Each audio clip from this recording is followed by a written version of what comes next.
The summer is right around the corner now, and we know before spending some time outside, lathering up on sunscreen is, well, annoying at times, but it is so important. This afternoon, we have Dr. Adam Levin from the Toledo Clinic, Facial Plastics and Dermatology, so that we can learn a little bit more about keeping our skin protected. Thanks for being here today. Absolutely. Thank you for having me. And you're here in May because, well, May is... It's Skin Cancer Awareness Month. So it's a month that you all obviously pay pretty close attention to, but why is it so important that we take this time to observe that? Yeah, so it's really important because skin cancer is actually the most common type of cancer in America. And ultimately, the factors that play into if we're going to get skin cancer is ultimately up to us. So protecting our skin from the sun, not using tanning beds are both really great methods for really reducing our risks. There are, times that we're going to be going outside in the summer sun is going to be pretty intense on us, so the more we protect ourselves, the better off we're going to be. Yeah, I mean, as you mentioned, the tanning beds and all, why does that have to be so popular to be so tan? I know. And it's so bad for us, so that, really but we is. need to raise that awareness to let people know that as well. So you mentioned it's common, skin cancer is common, but there are different types of skin cancer. Can you talk about some of the different kinds? Yeah, absolutely. So skin cancer is generally thought of as 3 different cancers, but in reality, there's actually dozens of different types. But on a day-to-day basis in our clinics, we usually see one of 3 types. So the most common is basal cell carcinoma, next squamous cell carcinoma, and finally melanoma, which is the least common of the 3, but still fairly frequent and the most dangerous. So we always want to talk about that and discuss how we can avoid and treat it early on to make sure we don't run into those dangers. And you mentioned too, it's kind of up to us. So what should we be doing to protect our skin? Yeah, great question. So there's plenty of different ways we can go about protecting our skin. Ultimately, a lot of us are getting a lot of sun damage, skin damage from the sun, and so protecting ourselves from the sun is usually the most important factor. So wearing sun protective clothing, and I'm not talking about just wearing a long sleeve shirt, I'm talking about clothing that's specifically designed to protect us from the sun is really important. You generally want sun clothing that says it's UPF 50 or above. That gives us our maximum protection. Wearing wide-brimmed hats over baseball caps is also very important.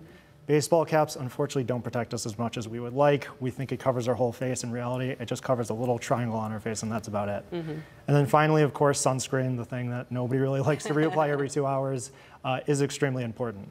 There are lots of different SPF values to sunscreen. What you're generally looking for is SPF 30 or above. And there actually is some advantage to wearing the higher numbered sunscreens. But unfortunately, one of the myths that are kind of out there is if you wear SPF 50 or 100, you don't need to reapply every 2 hours.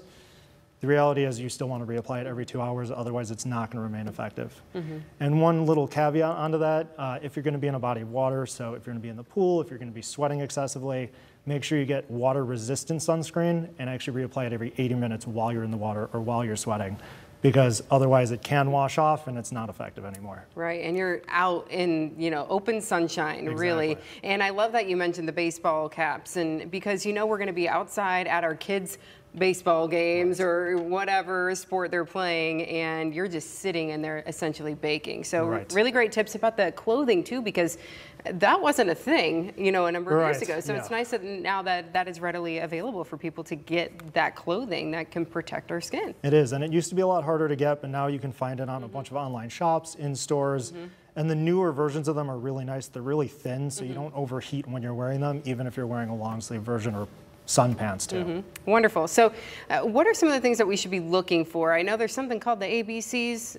Yes. So the ABCs, or now more recently the ABCDEs of skin cancer, specifically melanoma, is basically an acronym we can all use to remind us of what we should be looking for on our skin to possibly detect melanoma, but sometimes this also even applies to other skin cancers as well. So A stands for asymmetry. If you notice a spot on your skin is different on one half than the other, you want to get it checked out. B is border. If you notice that the border of the spot you're looking at is irregular, so it's scalloped rather than round and smooth, get it checked out. C is color. If you notice multiple colors in a single lesion, or if you notice multiple shades of the same color, so dark brown and light brown, definitely get that checked out. D is diameter, so anything above 6 millimeters can be concerning for melanoma. And 6 millimeters, just for reference, is about the size of a pencil eraser head.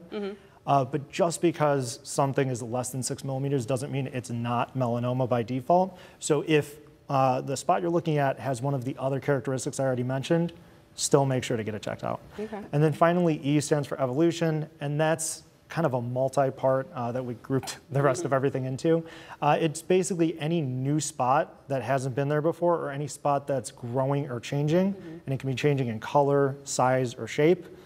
Definitely important you watch those and get them checked out. And then finally, as a little tack onto that, if you notice one spot on your skin is different from all the other spots, same thing, make sure a professional takes a look at it. You know, and speaking of that, people can give you all a call. They can get online, maybe book an appointment for, they've got something they want to get looked at, but maybe they just want a screening too, you know, to just come in and get that screening as well. Absolutely. And if you've gone your entire life without, you know, ever getting a skin check, it's a really good idea to at least get one, and then discuss with your doctor how often you need to get them. We all have different risk factors. We all have different histories and family histories. And so discussing that with them to make a personalized approach to how often you should get checked is really important too. Very good. Useful tips this afternoon. Thank you so much for joining us today. Of course. Thank you and so have much a for good having me. summer and stay Thank safe too. You as well.